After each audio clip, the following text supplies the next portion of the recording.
ఈరోజు అఖిల భారత కాంగ్రెస్ పార్టీ నాయకులు సోనియాజీ రాహుల్జీ పై ఏదైతే భారతీయ జనతా పార్టీ ప్రధానమంత్రి మోడీ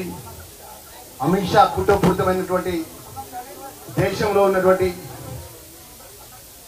కాంగ్రెస్ పార్టీ ఆదరణ, రాహుల్ గాంధీకి ప్రజల్లో ఉన్నటువంటి ఆదరణ, దేశం మొత్తం ఉన్నటువంటి బలహీన వర్గాలకు సంబంధించినటువంటి కులగణన, ఎవరికైతే జనాభా ప్రకారం ఎంత లెక్క ఉంటుందైతే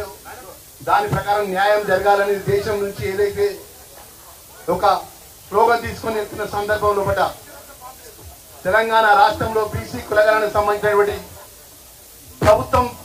తెలంగాణ రాష్ట్ర ప్రభుత్వంలో గౌరవ ముఖ్యమంత్రి రేవంత్ రెడ్డి గారు కానీ, మంత్రివర్గ పెద్దలు కానీ, పిసిసి అధ్యక్షులు గారి అందరి ఆధ్వర్యంలో బీసీ కులగణన అమలైంది తెలంగాణ రాష్ట్రంలో. ఈ విధంగా దేశంలో బీసీలంతా ఒకటైతేన్న ఉద్దేశంతో రాబోయే గుజరాత్ ఎన్నికల్లో కాంగ్రెస్ పార్టీ ఆదరణ ఉన్నది. దేశంలో కాంగ్రెస్ పార్టీ ముందంజలో పోతుందన్న వరకు ఏదో విధంగా జాతీయ కాంగ్రెస్ పార్టీ నాయకత్వాన్ని ఇబ్బంది పెట్టాలి, భారతదేశంలో ఉన్న కాంగ్రెస్ పార్టీ అనుబంధ సంఘ నాయకత్వాన్ని, కార్యకర్తలను బలహీనపరచాలని చెప్పి ఈ కుట్రపూరితమైనది తెలంగాణ కాంగ్రెస్ పార్టీ యావత్తు తీవ్రంగా ఖండిస్తూ అవసరమంతా ప్రాణాలను లెక్క చేయకుండా